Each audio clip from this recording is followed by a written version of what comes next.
Yeah, it's pretty exciting to see Grandmasters player kicking off against a random. Yeah, It's just always exciting to see how they'll open too. I mean, it's really telling about their play style. absolutely. And I just started my recording late, so I'm gonna have to say that again. And here it is again. Waterpipe CF gonna be playing for Chaos Factors. This is week 5 of the American Pro League Pokemon style King of the Hill. Convergence Gaming is fielding their Protoss player Puck, who is going to be spawning over here in the bottom left-ish corner. And already starting with the Korean talk, a little bit of complaints of lag off the bat too. That was a weird start. I don't know about you. It kicked off very odd for me. Really, it looked fine to me, so if it lags anymore, we may pause the game for just a few seconds to see if we can smooth that out. I'm not actually sure how pausing the game helps, but it does, so... Yeah, old school rules. Everyone used to do the same thing in Counter-Strike. You could pause the server and let lag settle, but you never know why a person's lagging. Yeah. But interesting enough, we see that it's going to be a TVP. So Waterpipe has spawned as Terran. Yeah, and Waterpipe is actually... he's a panda eater, and he's actually joking about that. Never mind. So, of course, Puck doesn't know what his opponent has spawned at, so he's going to have to throw up his pylon at the front just in case his opponent is Zerg. He's going to scout eventually on this gigantic map that his opponent is actually Terran. Yeah, and interestingly enough, we know that, the simple stem from a Marauder Marine can do some serious damage to those buildings near the ramp. Yeah. So that kind of sucks for him. He's already at an early disadvantage. Yeah. And, I'm predicting the Reaper opening from Waterpipe just because it's a nice ability to scout. And this is a huge map, so that early game map control can really pay off. Yeah, absolutely. Puck is saying that he's going to cheese him. I don't see anything of like that coming out here, so he's playing mind games with his opponent right now. The barracks is about to finish. We'll see if Waterpipe decides to do a 1-1-1, but he hasn't walled off, so it's going to be difficult to do that without this Grandmasters player actually scouting that. Mm-hmm. That's just for those players, Protoss players out there that may think, he's always going to do a 1-1-1. For those of you that are watching the stream, could you let me know in chat if it's running smoothly? Because I can actually close out of the stream myself, and it might run slightly smoother. So just give me a heads up if it's lagging a little bit, or if there's some FPS drop. Yeah, so Waterpipe here, a little bit of a skip on his SCV making right now, but he did resume SCV production, and we've got Puck walling off the front. He hasn't scouted his opponent. There it is. He's finally scouted his opponent, but he quickly gets picked off there. He won't be able to see if Waterpipe actually has the second gas, and there's the second gas coming up. Yeah, and we also see there's a factory on the way, so it potentially just going straight in the Marine tank since he is grabbing his double gas. Yeah. And our Protoss player likewise already has both gases up, and straight into a robo for him. Puck is saying that he's tired, but if this push comes out as strong as possible, he better not be tired against this one. He is getting up additional gateway, or actually no, that's a robotics facility. Right now he's also got a second pylon on the way, so this is actually a ability, one of the ways to counter a 1-1-1, as I've been told by Grandmasters players. He did see 2 Marines, so that's a chance of seeing a 1-1-1 build. There's also a tech lab coming up on that factory. We should be seeing a starport soon. No, it looks like a command center has been started. Yeah, like I said, I think it's just going to be a Marine tank opening. I mean, that's what he's got the setup for. But the good news is that Puck does have his Robo Bay up, and if he decides to get out an early Immortal, he'll be pretty safe. Ooh, Puck is rushing Colossi. I think what he's thinking is that it's a 1-1-1, because this is what I've been told, that how to beat a 1-1-1 is to rush Colossi. Although I'm not sure how exactly you rush Colossi. Is it off of 2 bases or 1 base? I haven't actually worked out the kinks of that build myself. So there's the starport on the way for Waterpipe CF. So he's going to have his command center, he's going to have a starport, and he basically has the framework for a 1-1-1, but he's got an expansion also. Yeah, it's a pretty interesting opening. I guess he's not too afraid, even if that command center gets spotted. So it could just be a delayed 1-1-1 push. Yeah, maybe. And meanwhile, we know that Puck is going for that Robo Bay, and look at that, he's already getting the research for the Warp Prism. So Oh, this this is is so really cool. interesting. Yeah, I will really want to see what he does with this. He has his War Prism out. He's getting War Prism speed. He's getting a Colossus. He's got one unit out on the field right now, and that's a single Stalker. He's getting 2 additional gateways. This could be a very interesting, very cute build there. I'm going to steal his words right there. He says that Water Pipe CF is cute. This is awesome. I mean, I hope he gets out at least 2 Warp Prisms and takes a Colossi along with a couple Gateway units, and then just continues to warp in. And we also see that Water Pipe himself has gone into, wow, he's actually getting out an early Viking. Yeah. So I guess he'll be doing some, well, 2 Viking production. So maybe he's predicting the Colossi. I really don't know. Like, this normally would count as a blind counter, but in this case, it could be the perfect blind counter against a War Prism with speed over here. If he has those 2 Vikings moving about here, that War Prism is still not, like, the most strong unit out there, and it looks like the drop is going to occur. Colossus coming off for Puck, and it looks like he's going to pick that up. The Viking getting over here, trying to pick off the Colossus and the War Prism, but it's much too fast. Puck does get out of there with his War Prism and Colossus intact. Yeah, I'm not gonna lie. I actually think it's pretty bizarre that he went for 3 Vikings before getting out Medivacs. It's kind of definitely odd. Yeah. But the good news is that with that Warp Prism speed, he's able to get out of there so fast. I had no idea how fast Warp Prisms are when they have speed. Oh, War Prisms are so fast with speed. They're amazing. I guess people should use it more. I never thought of it in that terms yet. And it looks like Water Pipe CF finally noticing his 2 idle SCVs at his natural expansion. Looks like the expansion being grabbed by Puck, gonna be able to transfer some of those probes over there. He's still got his War Prism moving about the map. We'll see if he's able to do any damage with that.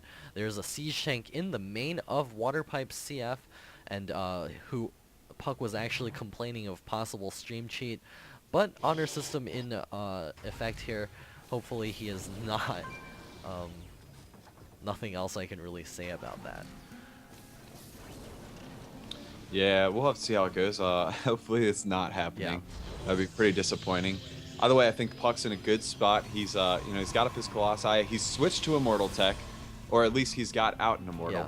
And now we see that his Twilight Council's on the way. So he's basically giving himself every opportunity he wants. And look at this, dropping Zealots in and annihilating some of these SCVs here. And he's killed off 8 workers already, so Water Pipe CF also being denied from mining in the main. He's gonna have to get his slow army over here. Oh, looks like he's not trying to defend that at all. He's gonna be moving across the field with all of his Sea Shanks, all of his SCVs, his Vikings, and his tanks. Gonna be chasing after that one Stalker here. Puck is gonna have to try to defend this, and it's gonna be really hard with all of his SCVs repairing. That is a scary amount of forces. He needs to put down awesome force fields and do as much damage as he can with that Colossi, but I don't even think he has the range upgrade, or does he? No, he doesn't have that range upgrade. He still needs to get that.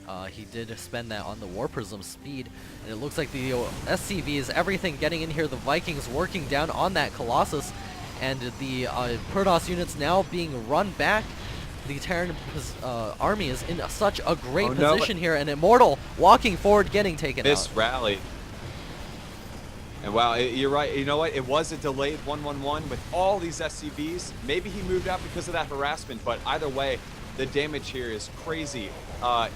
Unfortunately, if Puck had had the range on his Colossi, he might have been able to do some more damage before these forces really got to the front of his base. Yeah, really unfortunate for Puck. He just didn't see the possibility of his opponent abandoning all mining, essentially, and just running forth with everything.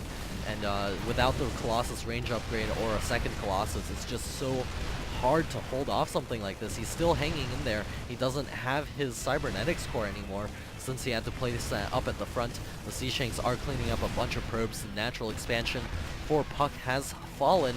He's now going to be taking apart these gateways bit by bit and running up the ramp right now. The War Prism going to be lifting a couple of those probes, going to be flying over to the Terran side of this map to see if he can do any damage. I'm not sure what he's up to over here. It's not a terrible idea. I mean, he is base racing a Terran, and we know how that usually goes. But I guess when it comes down to it, if he can take out a couple of these siege tanks with his probes, and then micro really, really well, because look, he still has army forces scattered about. I mean, if he can just unite all of his forces or pick off tanks one by one, like right now we have tanks out in the open that could be taken care of if he just notices it.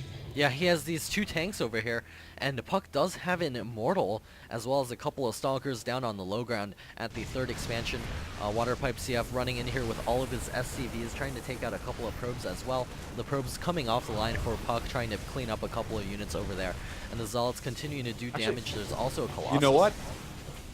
I think Puck might actually be, well, there is a, oh wow, there's an orbital command down, and there are mules down. Oh. But I really don't think Puck is just straight up out of this yet. He has his own Nexus being built. He has more minerals than his opponent. And like I said, he still has those forces scattered about in a warp prism. If Puck could magically pick off every single SCV out there, Waterpipe is not going to be able to build any SCVs. He can mine with mules, sure, but he's not going to be able to build anything. So if he could magically pick off a couple of those SCVs... Wow. This Colossi might survive. That would be so huge.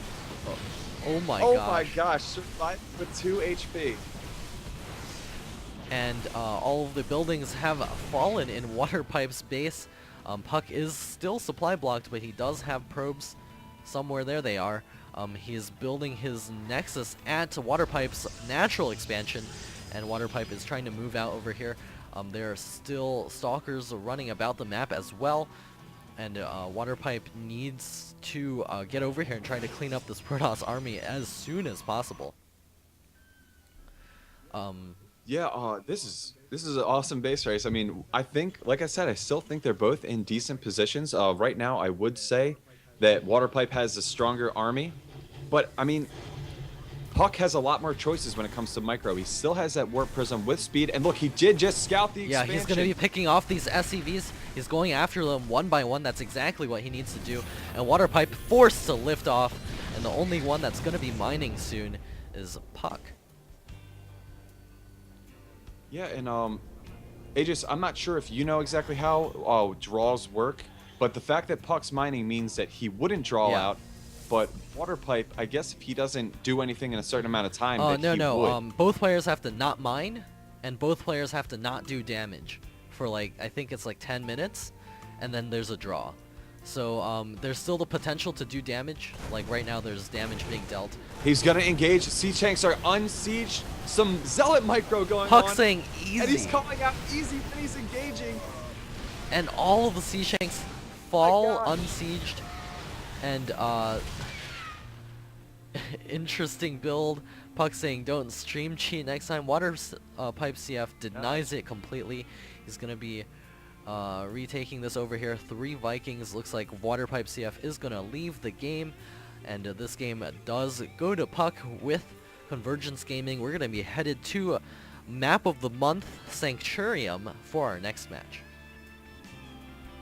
I don't know about you, Aegis, but I thought that was that was awesome. a great game. That to base race a Terran and win, very impressive. Oh man, and I don't know, that was just excellent. I also love the banter. I mean, I understand that BM doesn't go. It's not looked graciously upon by the community, but still, that was kind of funny and a really interesting match. Yeah, right there. I'm like sort of letting it slide right now, but in a standard season, that would be not good in the American Pro League. Yeah, you can definitely be penalized for it, no doubt about it. And that goes with any league, but there was a potential. I mean, I understand the attitudes of the players right there. I mean, there was a potential. It did seem odd to open up 3 Viking before Medevac. But either way, awesome base race, really great game. Yeah, so we're gonna find out if Convergence Gaming is or actually CF is gonna switch. This Sanctuarium, this map looks really bizarre. I like the high ground expansion, and then it's a toss-up between how you want to expand. And the cool part about the way the thirds work, I'm calling them thirds because, excuse me, you could take either or. I like the fact that if it is close spawning positions, I mean, you can rotate where you want to put your third expansion. So really interesting map. Or yeah. I'm getting the two teams mixed up. That was, yeah, Chaos Yeah, Factor I lost the first just match. confused myself. Once again, guys, for those of us who are, yeah, I do that every week. For those of you that are joining us, I am Reptile. Yeah. With me is Aegis, and this is a Pokemon APL or APL Pokemon King of the Hill. Okay, yeah, I'm getting the two teams like completely mixed up right now, and Puck is staying in, and Ice Dragon is gonna be playing.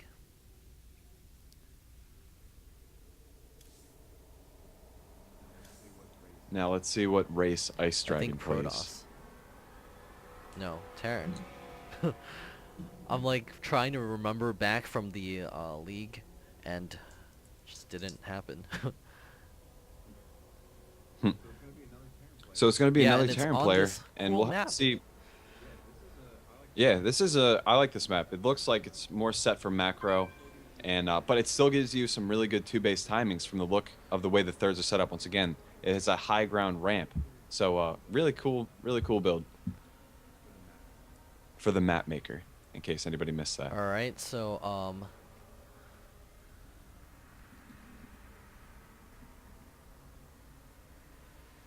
we're gonna see if these guys are ready.